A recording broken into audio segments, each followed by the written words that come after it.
happened to notice that Donald Trump bleated something over the weekend that I thought was a little bit weird. He sent out this message: 96% approval rating in the Republican Party.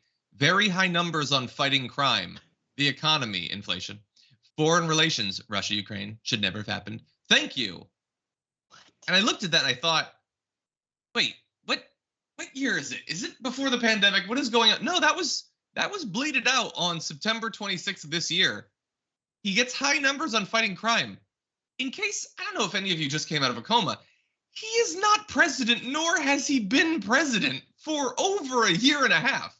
He has not been fighting crime because he cannot fight crime unless he's got some sort of like cape and mask situation going on and he leaves Mar-a-Lago and skulks around Florida. He's not the president. He's not in control of the economy, nor is he in control of our foreign relations. And I know what you're thinking. Wait, John, you're missing the fact that yes, all of that's BS, but there's a deeper level of BS, which is that these aren't real numbers. This didn't come from anywhere. This isn't a poll, and I will grant you that. But I take it as a given that he's making up all of this. He's making up that he can be evaluated on things that he's not president to deal with. But more importantly, why? Why bleat this madness out over the weekend? Well, I don't think it's that difficult to figure out why. Because while those numbers are fake, there are real numbers that he clearly saw and is very worried about. And that includes this new poll from ABC News. 47% of Republican and conservative leading independent respondents said that they support Trump as the prospective party nominee next cycle, while 46% oppose the idea. So he's 1 point positive, but that represents a 20% drop in support from 2020.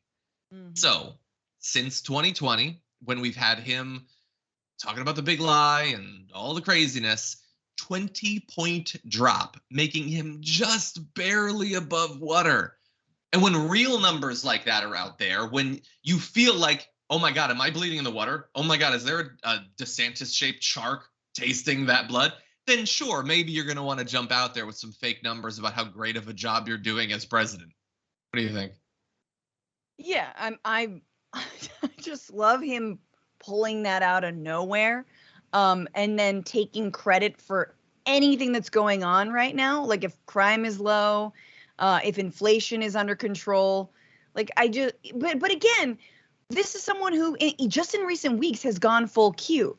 So they're probably like, oh, he's secretly controlling everything, and anything that Biden does good is actually at Trump's behest. He's making sure the economy doesn't quite tank. He's making sure, that the Russia-Ukraine war is, going the way it should. They don't actually know which way they want it to go because they love Vladimir Putin, so it's not really clear. Nope. But yes, it is. When I see a 20% drop from 2020, it makes my heart sing just a little bit. Then I know we're going to look at the matchup with Biden. It looks a little less exciting because turns out Democrats not that excited to vote for Biden. But it is important to see that there's a lot of doubt on Trump. And honestly, look, it was bad enough when you have the big lie. It's bad enough we got the January 6th. The insurrection, and then the January 6th commission and committee hearings. It's bad enough that we're understanding just what a massive fraud this entire family has been in terms of their taxes.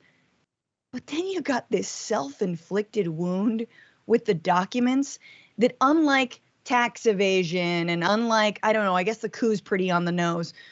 But, someone who might think, well, the election was stolen.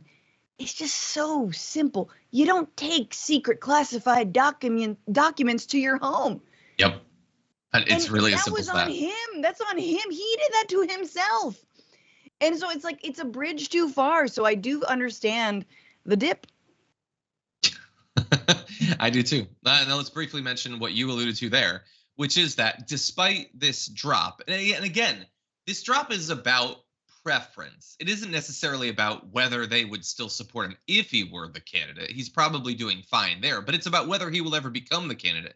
But if he does, bear this in mind, in a hypothetical rematch with Joe Biden is ahead 48-46. But if you limit the results to only registered voters, Trump is up 48-46. This is now. by the way. This is now that we're talking about. This is Dark Brandon. This is Biden kind of doing some stuff, sort of. I know it's been a few weeks since he's done anything, but a little bit. It's still so close. So I know with the Dark Brandon stuff, we use it ironically. There are actual Biden fans who believe, oh, good, now we don't have to worry about that whole, like, there could be a challenger thing. No. We should still be very worried about Biden being the candidate. He could well beat Trump again, or he could not. And I would argue the stakes in that are pretty high.